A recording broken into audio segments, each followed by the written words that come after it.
Assalamualaikum warahmatullahi wabarakatuh.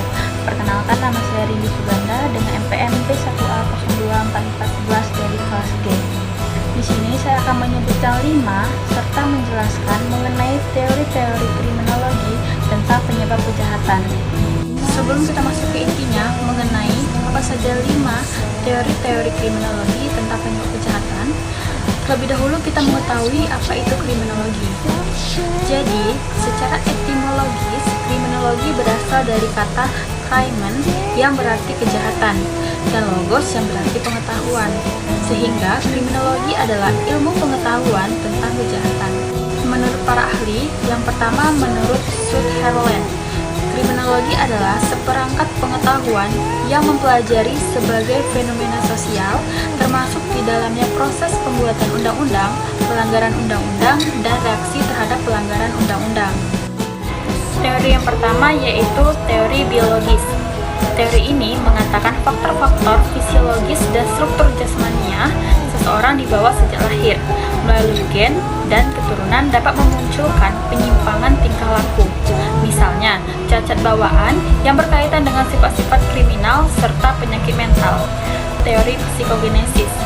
Teori ini mengatakan bahwa perilaku kriminalitas timbul karena faktor intelijensi, ciri kepribadian, motivasi, sikap-sikap yang salah, fantasi, rasionalisasi, internalisasi diri yang keliru, dan konflik batin.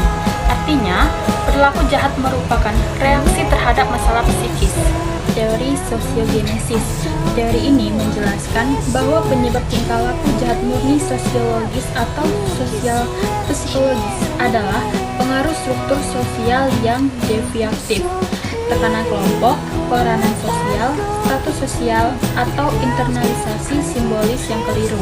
Perilaku jahat dibentuk oleh lingkungan yang buruk dan jahat.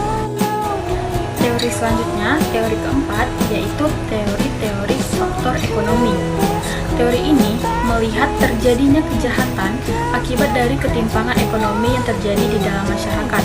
Ketimpangan ekonomi yang terjadi misalnya akibat dari padatnya penduduk suatu daerah karena urbanisasi. Banyaknya pengangguran ini mengakibatkan masyarakat cenderung mencari cara untuk mempertahankan hidupnya, termasuk melakukan kejahatan. Dan yang terakhir, teori kelima yaitu teori konflik kebudayaan. Teori konflik kebudayaan ini merupakan hasil dari konflik nilai sosial. Selanjutnya, konflik tersebut mempengaruhi perkembangan kebudayaan dan peradaban. Itulah tadi penjelasan singkat mengenai teori-teori kriminologi tentang penyebab kejahatan. Saya akhiri, wassalamualaikum warahmatullahi wabarakatuh.